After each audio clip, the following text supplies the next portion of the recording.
Well, it's the day after Election Day, and Trump won by a landslide. I predicted he would win, but I didn't think it would be by a landslide. Anyway, my kid comes to me this morning and he shows me this uh, black lady who's ranting and raving. Trump has won. We're going back to slavery. Oh boy, they're gonna deport me back to the plantation. Come on, you know. People sell. I have a friend who sells gloom and doom reports. For the last 20 years, here's what he says: some event, the election of Trump or Kamala or the non-election, is going to change our life. Oh, it's going to make things so terrible that it will be a disaster. However, however, if you buy my report for only $999, I will show you not only how to avoid the disaster, but to how to prosper when everybody else is going down the drain. Well, I have a lot of ex-clients and followers and people I know who who just seem to love to read all the gloom and doom stuff. And then they say, will my social security be cut off? I'm afraid if such and such happens and so wins, uh, it'll be a disaster for me. Well, okay, here's my advice to you, dear, of my 15 subscribers. I think I picked up one yesterday. Woo! Anyway, my advice to you is ignore the gloom and doom. Hey, suppose Kamala had been elected. What would happen that's so different? Life would go on. It would be pretty much the same. Maybe Iran would get the nuclear bomb and make noises. Maybe Russia would take over, and maybe the Arab countries would extend their, what do they call that? Their well, whatever they call their empire, that would be extended to our borders. But basically, nothing would change. And so with Trump, it's going to always go the opposite for a few years. All right. Okay. Advice. Bottom line: ignore the gloom and doom. Just assume that whatever happens, if you have a business that's selling a useful product or a service, you can continue to do that. No harm in having a paperwork, a second passport, maybe to go to another country if you want to, but always never burn your bridges. Always be able to come back. I had one client who who thought things were going to be so bad if something happened, some long forgotten election, that she wanted to be able to move to South America. So she sold off everything without ever having been to South America and moved to some town beginning with a C, Cacciatore or something. And after 4 weeks, she said, I don't even know the language. I can't make friends here. I'm coming back.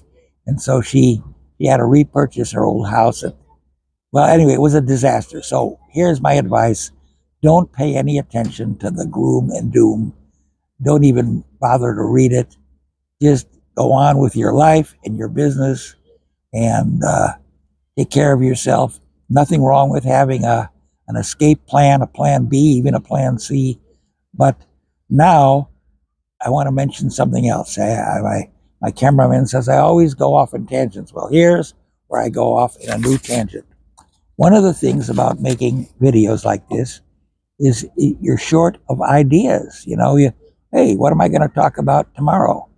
And so I had a message from one of my many dozen subscribers, and he gives me several things to talk about. He says, I want you to talk about, I'll take them one at a time, diamond dust as an investment.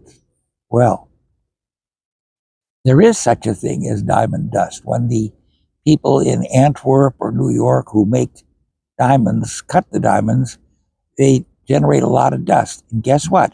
You combine that dust with something like a plastic, and you make a surface that's a grinder. And diamond dust is a wonderful grinder. But here's the problem with diamond dust. Sure, it's worth more than sand, but it's not a huge value.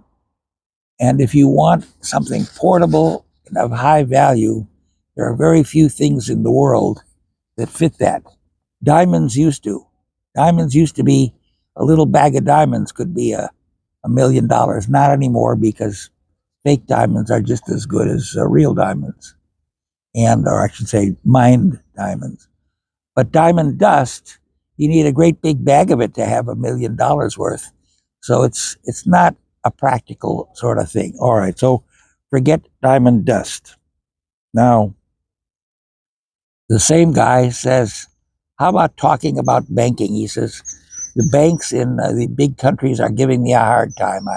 In England, they closed my account. In Switzerland, they closed my account. I'm thinking of going to, maybe Kuwait, Bahamas, Andorra, Guernsey. What's this last one here? SAM. Well, anyway, in any event, here's the problem. A big country with a well-regulated economy has controls banks and doesn't let any fly-by-night come in. And if you go to the Caribbean and you have a fair amount of money like Epstein did, and you go to the local regulator and say, hey, I want to start a bank. He said, hey, a couple of $100,000 for me under the table, and you got your banking license. And guess what?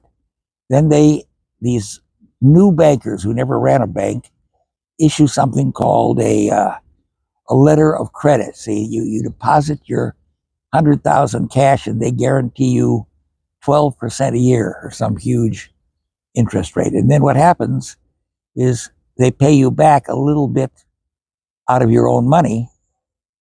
And if you don't generate new customers in sort of a Ponzi scheme, they go out of business and you've lost your capital. Okay. So, bottom line, all these little countries are not good places to bank. I have another friend who wanted to set me up and did set up a few of my friends in a new bank in Belize. And I could have predicted this. Hey, a few years later, the bank in Belize, boom, doesn't exist anymore. So anybody who puts their money in a new bank run by a new guy in a little unregulated country is going to lose their money. And now, how about banking in a big country? Well, the problem is, even I have gotten some of my accounts closed. I couldn't believe the questions they asked.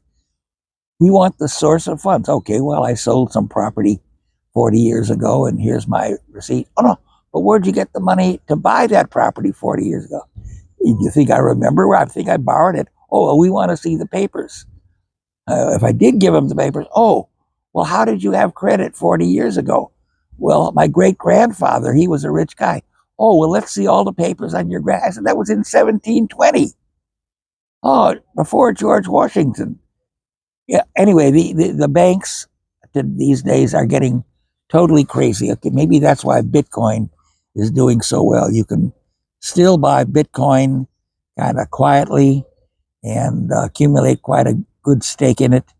And while I think it's a sort of a Ponzi scheme itself because there's no intrinsic value there, as long as people have faith in it, like they have faith in the dollar or the euro, it'll be worth something. So, bottom line, for banking, stick with big countries, and maybe the minimum you have to have is what you should have. Now, the final thing this guy mentioned is says talk about Anstalts. Now, Anstalts 10 years ago were a big thing. There was a country, still a country, called Liechtenstein. And they figured if you gave them some money, they would form a corporation and you'd get a piece of paper that said you own one share of the Ding Dong Anstalt. And this piece of paper gave you the power to do whatever you wanted with the money in that Anstalt. It was like a corporation, but it was anonymous. Well, guess what? The U.S. said, no more of that. I don't want to go into detail how they enforced it, but the point is, Anstalts are, for all practical purposes, a historical memory. So forget about Anstalt. By the way, that means institution. There's something these days called a foundation, and but they're very highly regulated. So in any event, that's our message for today. And here we. Oh, I want to let our cameraman turn around and show us where we are. Yeah, have a look today because this is a nice. We're at a boat gas station in Antibes, and there's lots of boats here. And it's I think a boat, by the way, is a hole in the water that absorbs your money. But a lot of people like their boats, and it's nice for us to come out here and see them. In the old days, I used to have people who owned boats who would invite me on. I like that a lot better than owning one. And that's the message for today. Don't take life too seriously. Enjoy life, and we'll see you tomorrow.